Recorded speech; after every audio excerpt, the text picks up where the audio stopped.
de Dieu. Et le péché est ce qui a suscité le plus grand ennemi de Dieu. Amen. Le plus grand ennemi de Dieu, c'est la mort. Pourquoi? Parce que Dieu n'avait jamais voulu que la mort existe. Alors que hier, je suis en train de méditer sur ça, j'ai eu dans mon esprit une image et je voyais dans mon esprit, je voyais une montre.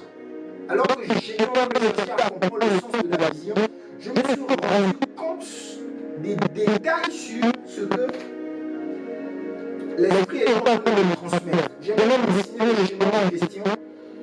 Je voyais une montre, j'ai dessiné le schéma. Alors, Dieu soit loué. Merci pour votre patience. Merci en tout cas pour votre patience.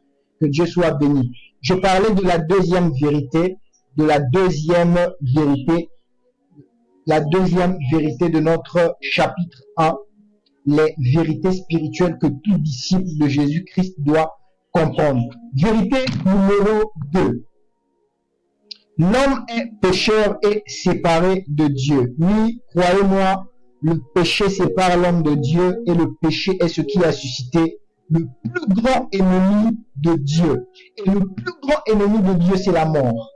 Pourquoi? Parce que Dieu n'avait pas voulu que la mort existe.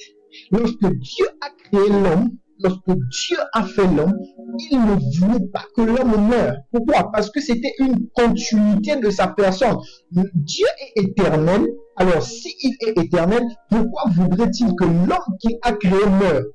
Non, je ne vois pas. Pourquoi voudrait-il qu'un homme qui a créé meure? Parce qu'il est dit dans Genèse 1, verset, faisons l'homme à notre image et à notre ressemblance. S'il a créé un homme à son image, c'est-à-dire que l'homme doit aussi porter en lui cette nature d'éternité. On l'appelle El-Olam, le Dieu éternel. Donc, l'homme aussi doit être Olam, parce que Olam est littéralement traduit en grec en hébreu par éternité. Ok? L'homme doit aussi avoir en lui le Olam. C'est pourquoi le plus grand ennemi de Dieu, selon moi, bien sûr, c'est la mort. J'ai toujours eu cette conviction que le dernier ennemi que l'Éternel vaincra, c'est la mort. Pourquoi? Parce que c'est le premier ennemi à exister. Je parlais tout à l'heure d'une horloge que je voyais dans mon esprit hier, alors que j'étais en train de méditer en profondeur sur cet enseignement. J'ai vu une horloge, j'ai dessiné cette horloge avec mon cahier de méditation. C'est pourquoi je vous ai demandé d'avoir un cahier de méditation. Chaque fois que vous priez, il y aura des images, il y aura des illustrations. C'est comme ça qu'on grandit dans le prophétique. C'est comme ça qu'on grandit, entre guillemets, je veux dire, dans la voyance. Que Dieu vous bénisse. Alors, il y avait un cercle et il y avait des aiguilles qui tournaient et derrière, j'ai vu une pile. Le Saint-Esprit me faisait comprendre à travers cette image que le péché, c'est la pile qu'on met dans la montre. Et la mort, c'est l'aiguillon de la montre qui tourne. Et c'est pourquoi vous allez remarquer, Paul est en train de dire dans le livre des Corinthiens que l'aiguillon de la mort a été appelé par la loi. Entre guillemets, c'est juste une parenthèse pour vous expliquer le schéma, mais on reviendra vraiment sur ça. Et ce qui garde la mort et le péché, c'est la loi. La loi est ce qui enferme l'homme. La loi est ce qui emprisonne l'homme. Dans quoi? Dans la mort et dans le péché. C'est pourquoi vous allez remarquer dans le livre de Romains 8, la Bible déclare que la loi de l'esprit de vie nous a affranchis de la loi du péché et de la mort. Est-ce que quelqu'un m'entend? Nous a affranchis de la loi du péché et de la mort. C'est pour la première fois que le terme être en Christ a été fait mention dans la Bible. Donc, pour la première fois que le terme être en Christ a été mentionné, c'était pour nous montrer que nous sommes affranchis de la loi du péché et de la loi de la mort. Par quoi? Par l'esprit de vie. Que Dieu soit loué. Nous allons revenir avec ça en profondeur avec les enseignements qui viendront. Donc, c'était juste pour vous montrer cette importance-là de réaliser que l'homme de nature est un pécheur. L'homme de nature est séparé de Dieu. L'homme est pécheur, l'homme est séparé de Dieu. Nous avons besoin d'aide. nous avons besoin d'aide, croyez-moi. Et nous qui avons cru en Jésus-Christ, nous avons maintenant la vie éternelle. Lisons très rapidement Romains 10, versets 9 à 10. Très rapidement, Romains 10. Je vais lire au nom de Jésus, Romains 10, versets 9 à 10. Il est écrit, si tu confesses de ta bouche le Seigneur Jésus et si tu crois dans ton cœur que Dieu l'a ressuscité des morts, tu seras sauvé. Wow. 10. Car c'est en croyant du cœur qu'on parvient à la justice et c'est en confessant de la bouche qu'on parvient au salut, selon qui est écrit, quiconque croit en lui ne sera point confus. Nous qui avons cru en Jésus-Christ de Nazareth, nous avons la vie éternelle en Jésus-Christ. Puisque le péché sépare l'homme de Dieu, ainsi, l'homme ne peut connaître et expérimenter l'amour et le plan de Dieu dans sa vie. Je répète encore, puisque le péché sépare l'homme de Dieu, il est impossible pour l'homme de connaître et d'expérimenter l'amour et le plan de Dieu pour sa vie. Pourquoi? Parce que Dieu est juste. Il agit en fonction de sa justice. Il aurait pu garder l'homme dans le jardin d'Éden parce qu'il aimait l'homme. C'était sa créature. C'était la chef-d'œuvre la plus exceptionnelle de tous les temps que Dieu avait fait. Jusqu'à aujourd'hui, il y a des gens qui cherchent à découvrir le corps humain. Il y a Clernich qui elle fait médecine, elle peut témoigner que jusqu'à aujourd'hui, il y a des chercheurs qui sont là à chercher toujours ce qu'il y a dans le corps humain. Le corps humain est un univers. Quand tu vois le corps humain, tu vois Dieu. Imagine quand tu vois la nature, tu n'arrives pas à comprendre la splendeur et la beauté de la nature. Maintenant, le chef-d'œuvre pour lequel le Seigneur a pris tout le temps de façonner, imagine un peu les merveilles qu'il y a dans le corps humain. C'est pourquoi l'apôtre Paul nous encourage à préserver ce canal que nous avons, à préserver nos corps, à ne pas gaspiller nos corps, à ne pas détruire nos corps. Amen. Donc, un homme, d'accord, pécheur, est un homme qui est séparé de Dieu. Je dirais ici, il est charnel.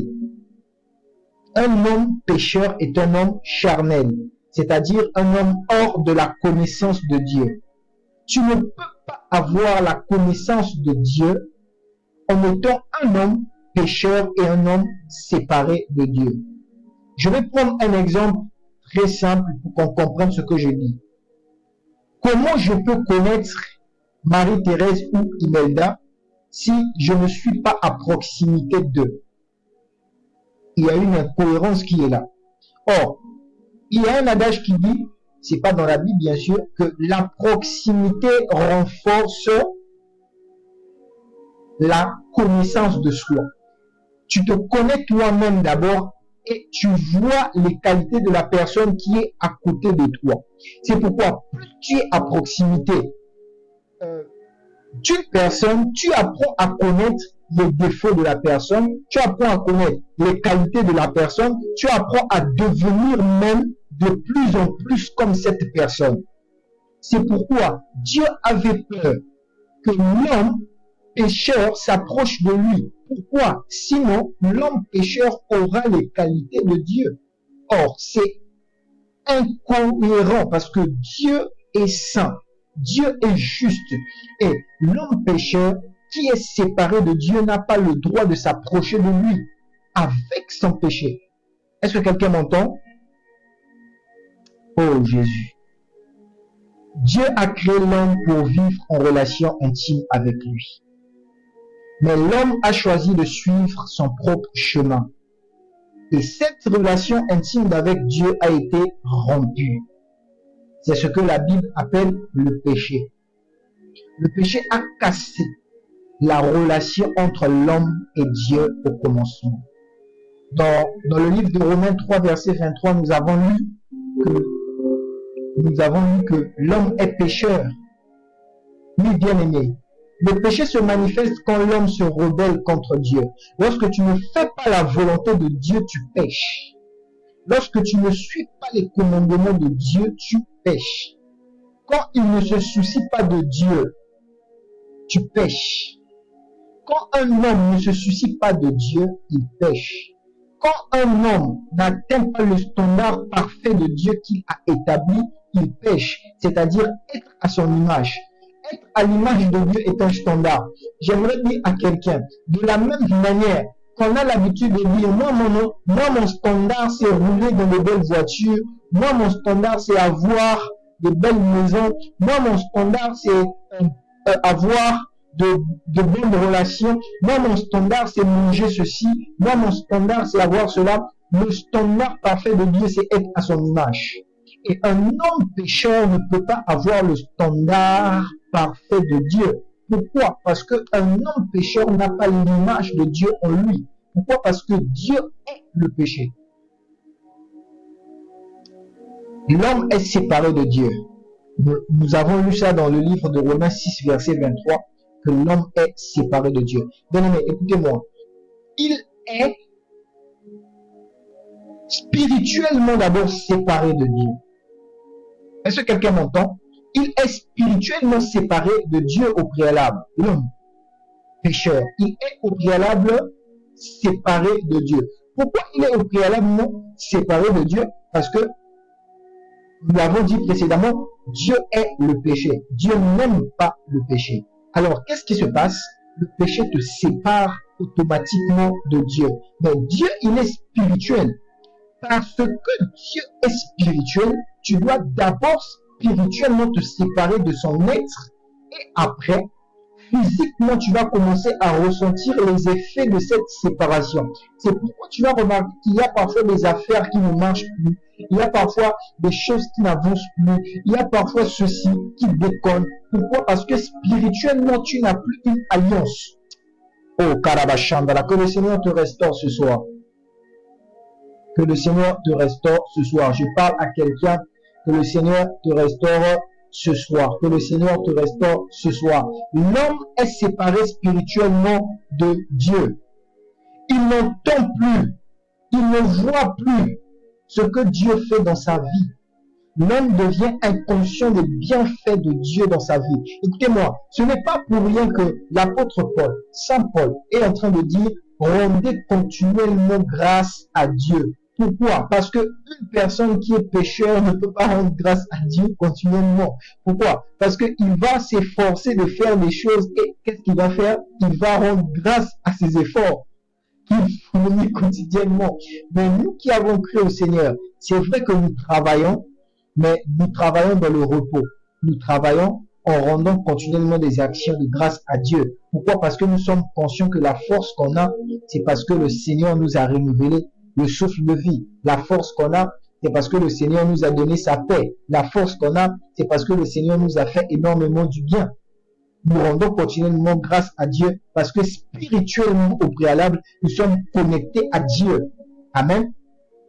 Un homme pécheur qui est séparé de Dieu ne saisit ni la pensée de Dieu, ni l'amour de Dieu, ni le plan de Dieu pour sa vie. Amen.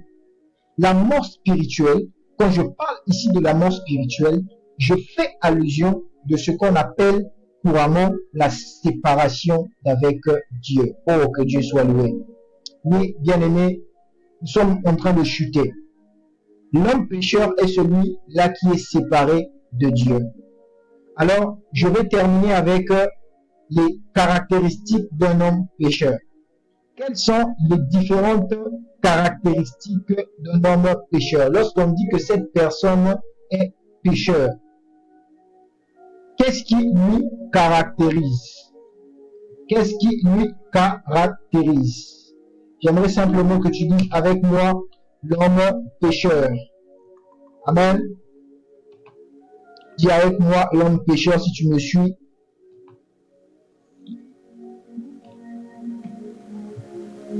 Amen.